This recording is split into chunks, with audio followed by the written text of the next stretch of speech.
વડોદરા જિલ્લામાં ભાજપની press conference પહેલા રાજકીય હલચલ તેજ બની।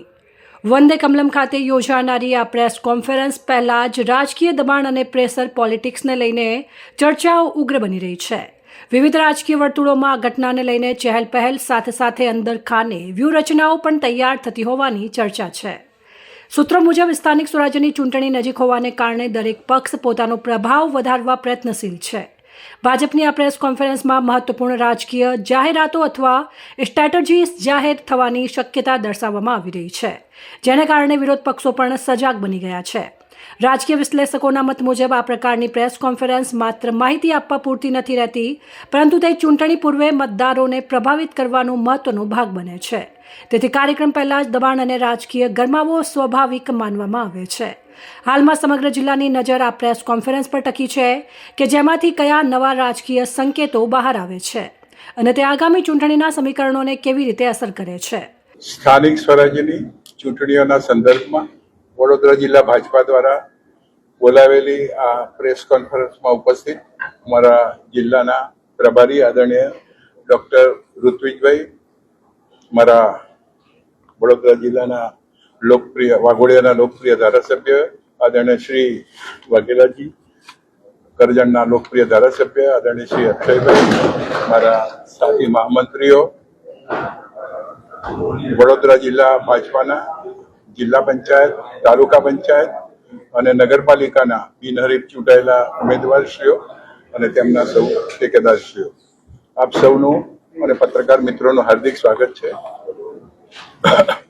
આપ સૌ જાણો છો કે સ્થાનિક સ્વરાજ્યની ચૂંટણીઓના સંદર્ભમાં ઉમેદવારની પસંદગીની પ્રક્રિયા, નામાંકનની પ્રક્રિયા, ચકાસણીની પ્રક્રિયા અને પરત ખેંચવાની પ્રક્રિયા આ સંપૂર્ણ થઈ છે ત્યારે અમારા વડોદરા જિલ્લા ભાજપમાં આનંદનું એક મોજું પ્રસરી ગયું છે। સમગ્ર જિલ્લામાં કેસરિયા લહેર વ્યાપી છે, કારણ કે જિલ્લા પંચાયતની 4 સીટ, તાલુકા પંચાયતની 19 સીટ અને નગરપાલિકાની 17 સીટ વડોદરા જિલ્લા ભાજપને બિનહરીફ મળી છે, જે આજ સુધીના ઇતિહાસમાં અમારા માટે ગૌરવવંતું છે।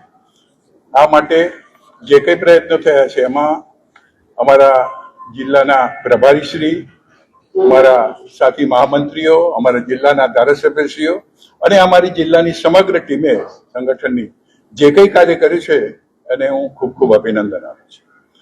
વેલ બિગિનિંગ હાફ ડન, અને એ રીતે આખા જિલ્લામાં કેસરિયા લહેર લાગી છે ત્યારે આગામી સમયે જ્યારે 26 એપ્રિલે મતદાન થવાનું છે ત્યારે મતદાન સમયે અમારા બાકીના ઉમેદવારો જિલ્લા પંચાયતના હોય, તાલુકા પંચાયતના કે નગરપાલિકાના, આ સર્વે ઉમેદવારો ભારે બહુમતીથી અને ખૂબ લીડ મેળવી ખૂબ મોટી સંખ્યામાં ભારતીય જનતા પાર્ટીના ઉમેદવારો વિજયી બનશે એવી અમને ખાસ શ્રદ્ધા છે।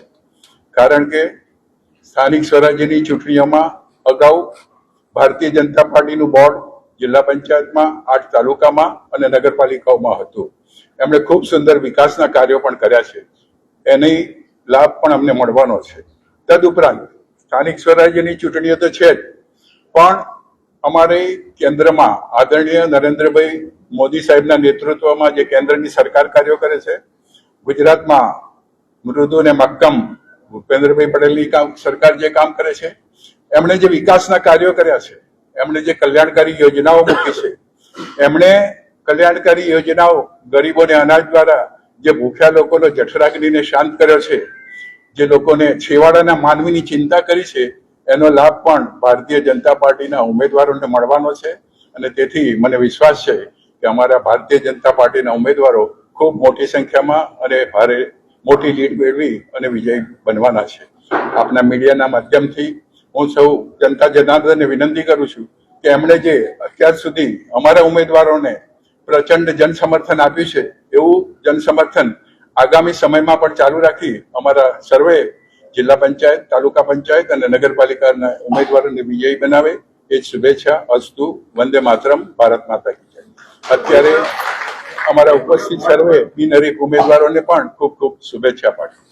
આજની પ્રેસ વાર્તામાં આપણી વચ્ચે ઉપસ્થિત અમારા જિલ્લાના યશસ્વી અધ્યક્ષ ડોક્ટર બ્રહ્મભટ્ટ સાહેબ, વાઘોડિયાના લોકપ્રિય ધારાસભ્ય આદરણીય ધર્મેન્દ્રસિંહજી, કરજણના લોકપ્રિય ધારાસભ્ય આદરણીય અક્ષયભાઈ અને 40 બેઠકો ઉપર જેમના નેતૃત્વમાં ભગવો લહેરાયો છે એવા ચૂંટાયેલા જિલ્લા પંચાયત, તાલુકા પંચાયત, નગરપાલિકાના સૌ સદસ્યશ્રીઓ, ઉપસ્થિત પ્રેસ મીડિયાના ભાઈઓ અને બહેનો, આદરણીય બ્રહ્મભટ્ટ સાહેબના નેતૃત્વમાં અને આદરણીય મોદી સાહેબ, અમિતભાઈ શાહ સાહેબના માર્ગદર્શનમાં અને ગુજરાતમાં આદરણીય ભૂપેન્દ્રભાઈ અને આપણા પ્રભારી મંત્રી શ્રી એવા નાયબ મુખ્યમંત્રી શ્રી હર્ષભાઈ સંઘવી સાહેબના નેતૃત્વમાં અને અમારા સંગઠનના ઝોન મહામંત્રી હિતેન્દ્રસિંહજીના સીધા માર્ગદર્શનમાં જ્યારે અમે 40 બેઠકો બિનહરીફ કરવામાં સફળ ગયા છીએ, ત્યારે એક વાત બહુ સ્પષ્ટ છે કે કોંગ્રેસ હતાશ અને નિરાશ છે. ચૂંટણીના જંગ શરૂ થાય એ પહેલા કોંગ્રેસ હારી ચૂકી છે અને એટલે જ તમે ગઈકાલે જે કંઈ પણ ઘટનાઓના સાક્ષી બન્યા એ તમામ ઘટનાઓ એ એમની હતાશા અને નિરાશાનું પરિણામ છે. તમે હમણાં પ્રશ્ન બી પૂછ્યો કે આ શ્રેય કોને જાય, તો આ શ્રેય અમારા અધ્યક્ષશ્રી અને આખી સંગઠનની ટીમને જાય, અમારા 5 લોકપ્રિય ધારાસભ્યશ્રીઓને જાય અને ખાસ કરીને આ 40 ઉમેદવારોને જાય કે એમની સ્વચ્છ છબીને જોતા સામે કોઈ પણ વ્યક્તિ એમની વિરુદ્ધ ચૂંટણી લડવા માટે તૈયાર ન થયું. ત્યારે હું સૌ કાર્યકર્તાઓને હૃદયપૂર્વકના અભિનંદન આપું છું અને આપના માધ્યમથી સંપૂર્ણ વિશ્વાસ વ્યક્ત કરું છું કે 28 તારીખે જ્યારે પરિણામ આવશે ત્યારે જિલ્લા પંચાયતમાં આજ સુધી ન મળી હોય તેટલી બેઠકો સાથે ભારતીય જનતા પાર્ટી જીત મેળવશે. તમામ તાલુકા પંચાયત અને નગરપાલિકામાં પણ ભારતીય જનતા પાર્ટીનું શાસન આવશે, નિશ્ચિત છે. આગામી દિવસોમાં પ્રચારકો કોણ કોણ આવશે ચૂંટણીમાં? અત્યારે ઉમેદવાર તમને ખ્યાલ હશે કે એકવાર તો પ્રભારી મંત્રી સાહેબ, નાયબ મુખ્યમંત્રી સાહેબ હર્ષભાઈ સંઘવી સાહેબ આવી ગયા છે. આગામી દિવસોમાં પણ ઘણા બધા પ્રાદેશિક નેતાઓના પ્રવાસ થવાના છે, સભાઓ થવાની છે. અમારા ધારાસભ્યશ્રીઓ, ઉમેદવારો એ બધા અત્યારથી જ મેદાનમાં છે, એમની પણ સભાઓ થઈ રહી છે. કુલ મળીને એક ચોતરફો વ્યૂ રચીને 360 ડિગ્રીનો પ્રચાર કાર્યક્રમમાં ભારતીય જનતા પાર્ટી જવાની છે. વડોદરા જિલ્લામાં 40 બિનહરીફ થવા એ ઐતિહાસિક આંકડો છે. રાજ્યમાં તેને કયું સ્થાન મળ્યું છે? રાજ્યના તમામ જિલ્લાઓમાં કયા નંબર પર વડોદરા જિલ્લા? બધા જ જિલ્લાઓમાં આ જ પ્રકારની સ્થિતિ છે. કુલ 724 જેટલી બેઠકો પર ભારતીય જનતા પાર્ટી બિનહરીફ થયું છે. અમે એવો કોઈ ક્રમ કે કોમ્પિટિશન રાખી નથી કે જિલ્લો કયા નંબરે આવ્યો છે, પરંતુ જે રીતે જન સમર્થન સમગ્ર ગુજરાતમાં મળી રહ્યું છે એ જ પ્રકારનું જન સમર્થન વડોદરા જિલ્લામાં પણ મળ્યું છે. રિપોર્ટ પ્રવીણ વસાવા, સંબંધ ભારત ન્યૂઝ, વડોદરા.